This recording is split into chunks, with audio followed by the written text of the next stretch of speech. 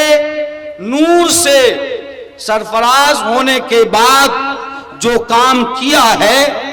موجودہ حالات میں پوری ملت کے لیے اور تمام مسلمانوں کے لیے بالخصوص تمام انسانوں کے لیے مشعل راہ ہے۔ پہلا کام تو یہ ہے کہ آقا مدنی کریم صلی اللہ علیہ وسلم ابھی نبی نہیں بنے تھے، ابھی آپ کو نور نبوت سے سرفراز نہیں کیا گیا تھا کہ مکے میں ایک واقعہ پیش آیا، اور واقعہ یہ پیش آیا کہ ایک شخص جو مکے کا رہنے والا نہیں تھا، مکے کے باہر کا رہنے والا تھا، وہ تجارت کی غرض سے مکہ آیا۔ مکے میں اس نے اپنا سامان کسی کے ہاتھ بیچا، سامان خریدنے والے نے ان سے ان کا سامان لے لیا مگر پیسے دینے سے انکار کر گیا۔ کہا گیا کہ بھئی تم نے سامان لیا ہے اس کی قیمت ادا کرو، لیکن اس نے کہا کہ میں پیسے نہیں دوں گا، تمہیں جو کرنا ہے کر لو۔ یہ ظلم تھا، یہ کمزور پر ظلم تھا، یہ اجنبی پر ظلم تھا۔ آقا صلی اللہ علیہ وسلم جو محسن انسانیت ہیں اور پوری انسانیت کے ہدایت کے لیے آپ کو اللہ رب العزت نے مبعوث فرمایا، آپ صلی اللہ علیہ وسلم کے کانوں میں جیسے ہی آواز پہنچی کہ ایسا ایسا واقعہ ہوا ہے، وہ اجنبی تاجر ایک اونچی جگہ پر کھڑے ہو کر اس نے یہ اعلان کیا کہ اے مکہ والو سنو، میں اجنبی ہوں، میں فلاں جگہ سے آیا ہوں، اپنے بال بچوں سے دور ہوں اور تمہارے وطن میں آیا ہوں، میں نے اپنا سامان فلاں آدمی کے ہاتھ فروخت کیا ہے، اس نے سامان تو لے لیا ہے لیکن وہ مجھے پیسے نہیں دیتا، تم میری مدد کرو اور میرے اوپر انصاف کرو اور اس سے کہو کہ وہ میری رقم مجھے واپس کر دے تاکہ میں اپنے وطن لوٹ سکوں۔ آقا مدنی کریم صلی اللہ علیہ وسلم کو بہت تکلیف پہنچی۔ اس وقت جناب محمد رسول اللہ صلی اللہ علیہ وسلم کو نبوت نہیں ملی تھی، اس وقت مکے میں کوئی مسلمان نہیں تھا، سب کے سب شرک پر تھے اور سب کے سب کفر پر تھے، اور کفر و شرک کی آلائشوں سے وہ بالکل ہی ملوث تھے اور اسی میں وہ پلے ہوئے تھے اور اسی میں مبتلا تھے۔ آپ صلی اللہ علیہ وسلم نے فرمایا کہ نہیں، ایسا نہیں ہوگا، مظلوم کی مدد کی جائے گی۔ آپ نے مکہ کے تمام سرداروں کو اور قریش کے مختلف قبیلے کے سرداروں کو بلایا اور جمع کیا، اور آپ صلی اللہ علیہ وسلم نے فرمایا کہ سنو، ہم لوگوں کی ایک کمیٹی بننی چاہیے اور آپس میں ایک معاہدہ نامہ تیار ہونا چاہیے کہ اگر کوئی دور دراز سے دوسرے علاقے سے یا دوسرے قبیلے سے ہمارے شہر میں آتا ہے اور وہ تجارت کرتا ہے اور اس پر کوئی ظلم ہوتا ہے، یا کوئی بھی اجنبی مسافر وہ مکے میں آئے اور اس پر ظلم و ستم کیا جائے، تو ہم سب مل کر اس مظلوم کی مدد کریں گے اور ظالم کے خلاف اٹھ کھڑے ہوں گے، ظالم کا ہاتھ پکڑیں گے اور ظلم سے روکیں گے۔ تمام لوگوں نے معاہدہ کیا اور ایگریمنٹ کیا اور یہ تحریری معاہدہ ہوا، اور بات یہ طے پائی کہ آج کی تاریخ سے اگر مکے میں کسی پر ظلم ہوگا تو ہم مظلوم کا ساتھ دیں گے اور ظالم کا ہاتھ پکڑ لیں گے۔ اس معاہدے کا نام رکھا گیا ہے حلف الفضول، اس کا نام رکھا گیا حلف الفضول۔ اب ذرا غور کریں کہ اس وقت تک مکے میں کوئی مسلمان نہیں تھا، پروفٹ محمد صلی اللہ علیہ وسلم نے جو معاہدہ کیا ہے اور جو ایگریمنٹ بنوایا ہے وہ کسی مسلمان کی مدد کے لیے نہیں، وہ عام انسان کی مدد کے لیے، انہوں نے صاحب ایمان کی حفاظت کے لیے نہیں بلکہ مانوتا کی حفاظت کے لیے ایک ایگریمنٹ کیا ہے اور اس کا نام رکھا گیا حلف الفضول۔ یہ وہ واقعہ ہے جو آقا صلی اللہ علیہ وسلم کو نبوت ملنے سے پہلے پیش آیا، اور ایک دوسرا واقعہ جو